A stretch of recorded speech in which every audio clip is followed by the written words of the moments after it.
ఇవాళ వీడియోలో చూస్తే మీరు బ్యాక్గ్రౌండ్ మారింది గమనించుంటారు. నా వెనకాల బ్యాక్గ్రౌండ్ అంతా చాలా బుక్స్ వచ్చినాయి. ఇవన్నీ నా పుస్తకాలే. నాకు చిన్నప్పటి నుంచి ఒక అలవాటు ఉండేది, విపరీతంగా పుస్తకాలు కొని కొంటాను, చదువుతాను, గిఫ్ట్లు ఇస్తాను. ఎన్నిసార్లు కొంటానో వచ్చిందల్లా అలా కొని చదువుతాను.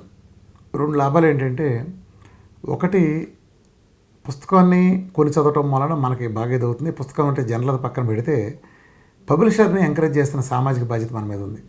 ఎంతో డబ్బులు మనం అనేక అన్నెసరీ వాటి మీద ఖర్చు పెడుతూ ఉంటాం. ఇవాళ పుస్తకాలు ఒకప్పుడు ప్రచురించినట్టు ఇప్పుడు ప్రచురించట్ల. ఇవాళ పుస్తక మాధ్యమం మీద పట్టణాభిలాష తగ్గిపోయింది. వీళ్ళందరికీ ఇవాళ పిల్లల్లో అసలు లేదు.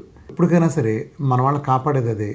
మన వాళ్ళకి ఒక లీడర్లుగా తయారు చేసేది, నాయకులుగా తయారు చేసేది ఆ పుస్తక మాధ్యమం మాత్రమే. అది మిస్ అవ్వకూడదన్న ఉద్దేశంతో ఇవాళ అనేక సాహిత్యాలు పాత తరంలో మనం 70-80 ఏళ్ళ నాడు అందుబాటులో ఉన్న సాహిత్యాలు కూడా అనేకం ఇవాళ తిరిగి అందుబాటులో ఉన్నాయి. ఎప్పుడో 70-80 ఏళ్ల క్రితం వచ్చిన పుస్తకాలు అనేకం కూడా రీప్రింట్లో వచ్చినవి ఉన్నాయి.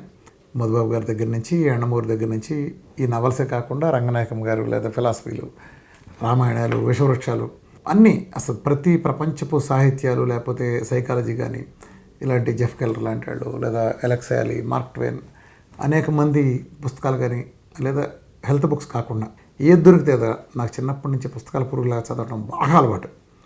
ఏ చిన్నది దొరికిన ప్రయత్నం చదివి పారేసేవాడిని.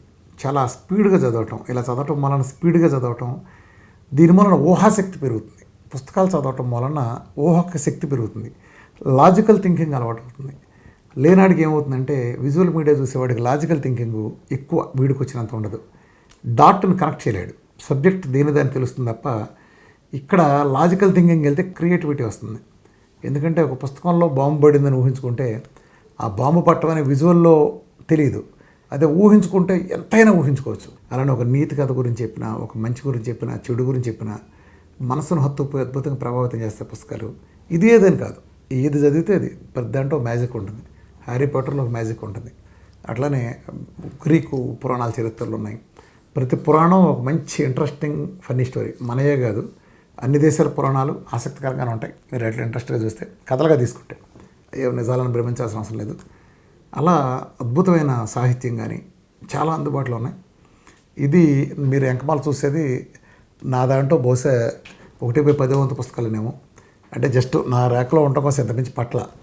ఇది కాక దీనికంటే 7-8 రెట్ల పుస్తకాలు నాకు ఇంకా రెడీగా ఉన్నాయి, ఇంటి దగ్గర కానీ బయట కానీ. ఇది నా ఆఫీస్లో నా దగ్గర పెట్టుకున్న కొన్ని పుస్తకాలు. చాలామంది అడుగుతూ ఉంటారు, రామకృష్ణ గారు మీరు అంత అనర్గళంగా ధాటిగా మీకు అంత వాగ్దాటి ఎలా వచ్చిందని. ఆ వాగ్దాటి ఎలా వస్తుందంటే సబ్జెక్ట్ నుంచి వస్తుంది. నేను ఖచ్చితంగా చెప్తున్నాను, నా విజయాల వెనకమాల నేను అంత అనర్గళంగా 8-9 గంటల మీటింగ్లో 25-30 వేల మందిని కదలకుండా కూర్చోబెట్టగలిగానా, లేకపోతే ఏదన్నా మీటింగ్స్ అని వాటి ఇంటర్వ్యూలో గంటలు ఉన్నాయి, ఇంట్రెస్టింగ్గా కూర్చోబెట్టగలిగిన నా బ్యాక్గ్రౌండ్ ఏంటని అడిగితే అది నా బ్యాక్గ్రౌండ్. కెమెరాలో బ్యాక్గ్రౌండ్ కనిపించే బ్యాక్గ్రౌండే నా బ్యాక్గ్రౌండ్. పుస్తకాలు చదివేవాళ్ళు ఎవడైనా లీడర్ అవుతాడు. డిజిటల్ మీడియా చూసేవాళ్ళు వాళ్ళ దగ్గర పనిచేస్తే జీతగాళ్ళు అవుతారు. ఎక్కువ భాగం అంతే. పుస్తకాలు కూడా ఒకప్పుడు లైబ్రరీలు బాగా అందుబాటులో ఉండేవి. ఇవాళ లైబ్రరీలో అంత బుక్స్ లేవు. కానీ విశాలాంధ్ర కానీ, ప్రజాశక్తి కానీ, నవసాహితీ ఇలా అనేక మంది ఎంఎస్కో కానీ, ఈ పబ్లికేషన్స్ వాళ్ళందరూ మన కోసం పాత తరం పుస్తకాలని చాలా అందుబాటులో ఉంచారు. అవన్నీ కూడా ప్రతి దానికి సంబంధించి సమగ్రమైన సమాచారం దొరుకుతుంది. విజువల్ మీడియాలో లిమిటెడ్ సమాచారం ఉంటే, పుస్తకం మీడియాలో పూర్తి సమగ్రమైన ఇది ఉంటుంది.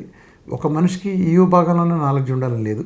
ఏ విభాగానికి సంబంధించైనా సరే ఆసక్తికరంగా ఇన్ఫర్మేషన్ అందుకుని దాన్ని మనం భవిష్యత్తులో ఉపయోగించుకుని తెలిసిన డేటాబేస్తో లింక్ చేసుకుని ఉపయోగించుకోగలంటే పుస్తక పఠనం అనేది అద్భుతమైన సాధనం. నేనైతే విపరీతంగా చదువుతాను. ఇప్పుడు కొద్దిగా ఈ పేషెంట్లు, ఈ రీసెర్చ్ సెంటర్ ఇదంతా దిమ్మను కొంత నాకు తగ్గినప్పటికీ ఏ ఛాన్స్ దొరికినా చూస్తాను. కాకపోతే నిజంగానే హార్డ్లీ టైం ఇవ్వటం ప్రజెంట్ అయితే నాకు కష్టంగా ఉంది. కానీ చదివిన రోజు మాత్రం నేను చాలా హ్యాపీగా ఫీల్ అవుతాను. లేటెస్ట్ కూడా అన్నీ నేను వచ్చినట్టు కొని పారేస్తుంటాను. నిజం చెప్పాలంటే విశాలాంధ్ర, ప్రజాశక్తి, పబ్లిషింగ్ హౌస్లు వేసే పబ్లికేషన్స్లో ఆల్మోస్ట్ నేను కొన్నాను ఇండివిజువల్గా, బహుశా ఎవరో కొనలేదేమో. అన్నీ కొనేయటం, గిఫ్ట్లు ఇవ్వటం అన్నీ బాగా అలవాటు. మీరు కూడా మీ పిల్లలకి అవకాశం ఉన్నంత వరకు మంచి పుస్తకాలు కొనిస్తే వాళ్ళే చదువుతారు. వాళ్ళు కదా రేపు వాళ్ళే చదువుతారు. కొన్ని చదివితే కొన్నైనా చదువుతారు. అలాంటి అమిత్ లాంటి బుక్స్ చాలా బాగా ఇంట్రెస్టింగ్గా రాస్తాడు. వాళ్ళకి నచ్చిన విధంగా ఇస్తే హ్యారీ పాటర్ కానీ ముందు పుస్తకంలోకి వచ్చేస్తారు. పుస్తకంలోకి వచ్చిన తర్వాత రుచి మరిగినాడు, రక్తం రుచి మరిగి పుల్లాగా దాన్ని వదిలిపెట్టాడు. సో అందరూ కూడా పుస్తకాలు అలవాటు చేస్తే వాళ్ళు లీడర్లుగా ఎదగటానికి ఉపయోగపడుతుంది. Thank you.